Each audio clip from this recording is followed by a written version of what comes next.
Good morning, YouTube. So in today's video we'll be looking at contacting a spirit guide. For those that are new to the channel, don't forget to subscribe, click that notification bell for the future uploads. So I was searching through the black hole that is the YouTube search engine to see what is popular, what you guys are looking for, what people are trying to research, and this is overwhelming. The amount of hits that this has had, so it's about time we did an updated video for it. And I actually felt sorry for people when I clicked on some of the videos with like 290,000 views, and what I was watching back was just ridiculous, or falls in the bracket of nonsense.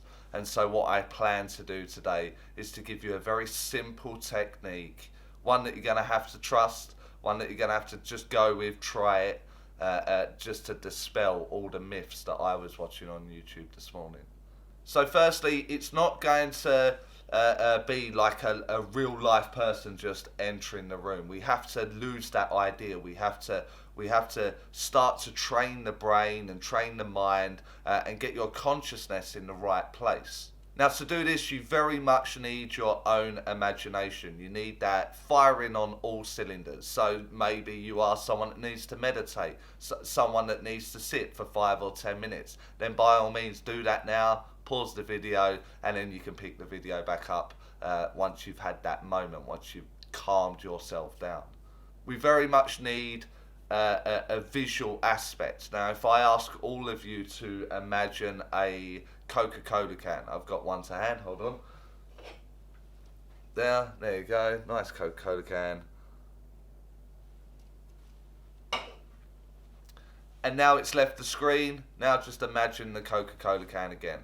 And that is your imagination firing up. That's it right there. You can visualize it. That is something that you're going to have to use to contact a spirit guide. Now, equally, if you're struggling with memory or something like that, you can use a loved one. Think of a loved one. Think of an object that's important to you. This may be jewelry, like a ring or a necklace or a watch even, or an item within your home, your space, your personal space. And just imagine it just for a moment. And you start to get a sense of it. You start to feel its texture. You start to see the colours. You start to literally see it in front of you. And that is what we need to do to contact the spirit guide. Now, intent's going to be massive here. It's going to be a big thing. Now, I'm not saying about affirmations and that you're going to the spirit world and you want to meet your spirit guide, because this is the biggest hang up that I see in my classrooms, and certainly what I've just researched there on YouTube. This is something that you're searching so hard for that you're actually missing the magic, you're missing the purpose of it. And so what we need to do is try to loosen the restrictions that you're placing on your mind. And this is going to be something that's very, very simple. A lot of it's going to come down to your culture, your religious beliefs that you may have been brought up on. That a lot of this is going to play a big, big part, because it is been happening from day one for you as the individual throughout and up to this point.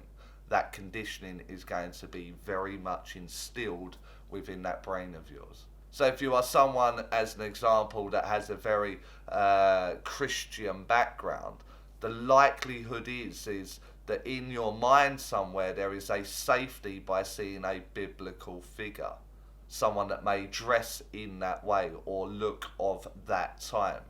Equally, you may be someone that's of an old school teaching where they were talking about Red Indians and having Oriental spirit guides, and you may have even been fed that idea by a tutor, by a circle leader, by a circle member, or because you've read a book somewhere or seen a video on YouTube. And the reason that this would present itself in that way is because it's a safety within you. You're not protecting yourself against any harmful stuff, because spirit isn't harmful. It's essence, it's love. And so the safety is of you, the individual. If you are fearing, then it will manifest the fear. And so it's all about keeping you confident, keeping you comfortable, feeling like you're surrounded by that love essence. And so that may be a figure that is of a biblical nature. It may be that you have a imagination that will allow you to see a loved one that's already passed. Let's say you had a wonderful relationship with your father, someone who nurtured you and made sure that you were protected throughout your life while he was here. And now you've had a spiritual awakening of some sort and you're looking to meet a spirit guide and you see your dad. That makes perfect sense. This is something that's very, very normal. You feel safe in the company of, therefore that is what your mind will present. So let me give you a quick rundown of how it was for me. This will give you a little bit of understanding of how my mind works and how I then went along with it. And so my spirit guide, as we're terming it right now, for me was a visual of a lady that I did not know, a lady that felt like she was trying to mother me, someone that was trying to look out for me and make sure I was going the right way. You know, and if I needed a conversation with her, or I felt like I was a little bit introvert and caught up and pondering on my own thoughts, when my mind moved to the spirit world, the lady would present herself. And this would be in a form of sitting in a chair in front of a fireplace, warm and cozy. I feel safe in this home that's created within my mind. Then I could have a conversation with said lady.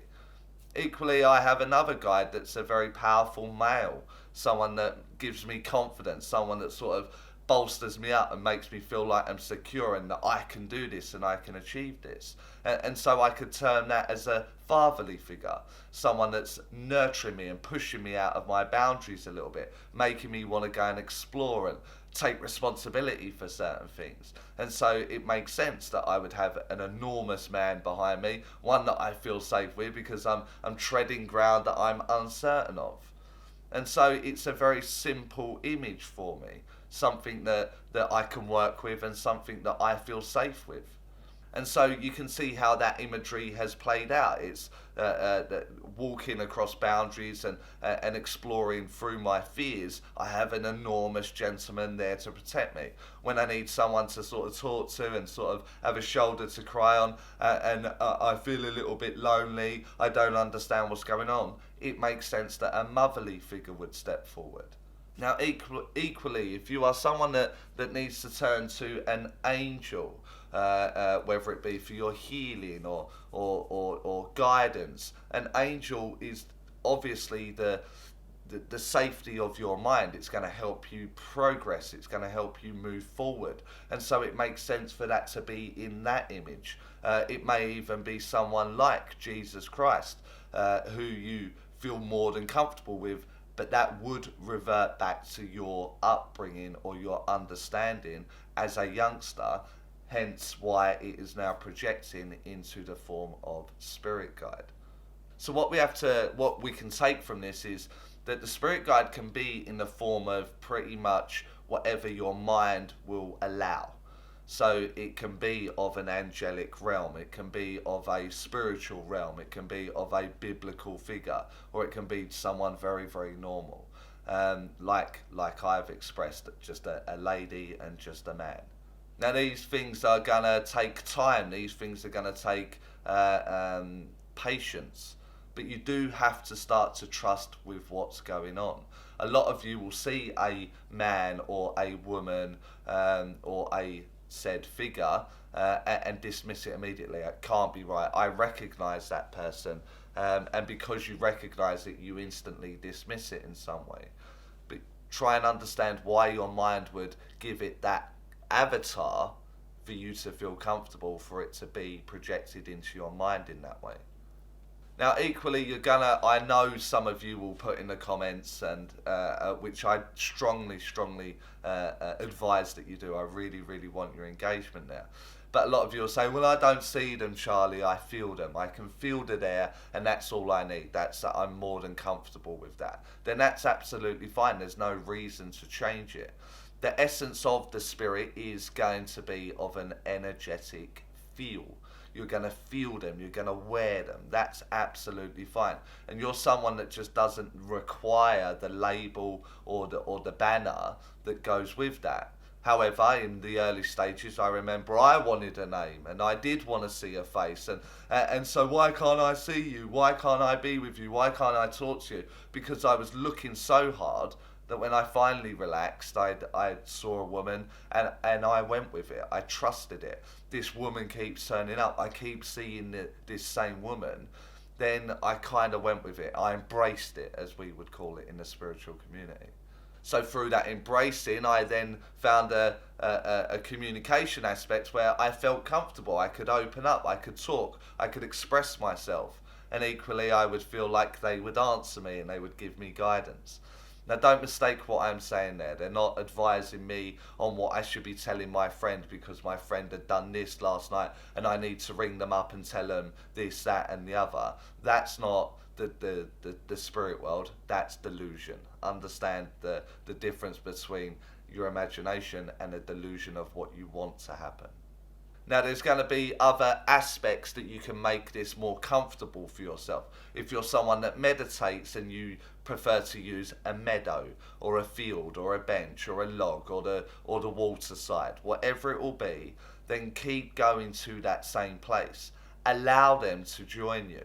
Leave the intent there within your mind. You know, I'm going to go and sit down by the water side today. I'm going to flick a couple of stones in the water. You're free to join me if you want. Then be aware of them. You know they're going to come. You can feel they're going to come. And then allow your imagination to work there. It can be, as I said, it can be absolutely anything. Any kind of restriction in that moment while you're having that experience will eliminate it. So looking for it too hard will stop it happening for you. You have to remember that they're there to support you.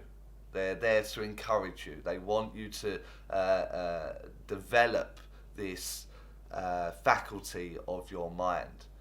So then maybe you can create videos or go out publicly to speak the truth of the spirit world. So it's a point of embracing, try and grow with the experience. If you're someone that is stagnated in a level where you can still feel them but you're trying so hard to see them and I just can't see them and I just can't get their name, then look at the boundaries that you have in place. If you are someone that's very restricted because for argument's sake you keep seeing an angel and you keep dismissing it, it's an angel and I'm not into angels, and I'm not accepting that, then it's going to be very, very difficult to allow that into your mind. My suggestion would be, maybe you're not into angels, but you are seeing angels, then there would be something in your background that has led down that pathway of angels. Understand that, break the boundary, and then introduce it in another way. Equally, your spirit team are energy, and they are very, very intelligent. And so if you are someone that needs it in the form of an animal, then go with the animal. Remember, it's limitless there. There are no limitations there in the spirit world. If this animal needs to talk to you, it will talk to you. Because the animals don't talk with language that we understand here, now, on Earth, in this physical life, that doesn't mean that it can't happen in your mind. So break the boundaries. Try, and I underline that, try not to be there all of the time. This is a very fine line where you will go across as you'll fall into the basket of one of those nutters. They're delusional, they don't know what they're talking about. Remember, this experience happens only in your mind. It won't be happening in someone else's mind. So when you're trying to express that, you need to express it in a way that's going to be acceptable, not weird, wonderful, wacky, because at that point you'll lose your client, your friend, your audience, whatever it will be. So give it a go. Let me know how you got on, where your frustrations are, and between us we can try and fix and let you experience that magic of sitting and speaking and conversing with your spirit guide. You have to understand that this is something that's not as exciting for me as it was in the first place. but I do understand by going through the search engine that this is still a massive problem out there. So the magic's still there. It still makes me feel absolutely amazing, but I'm not running there every single day now. Whereas in the beginning it was just so passionate. It was, I just had to go. I had to be there. Now I know they're there. It's like I was doing a double check. Are you still there? Have you gone yet? Have you left me behind? It's never going to happen. They'll be there whenever I need them through that intent. So, as a recap, intent needs to be, I'm going to go and sit in the spirit world. You're welcome to join me. That's the intent. Remove all boundaries and all limitations and trust what's coming. Embrace what happens. And that way you can grow and move forward with your spirit team stroke spirit guide. Thanks for watching. If it's been any use to you whatsoever, please like. Please engage with comments with the experience or your experience. Maybe your experience can help another viewer. Get it in the comment box. Engage with me.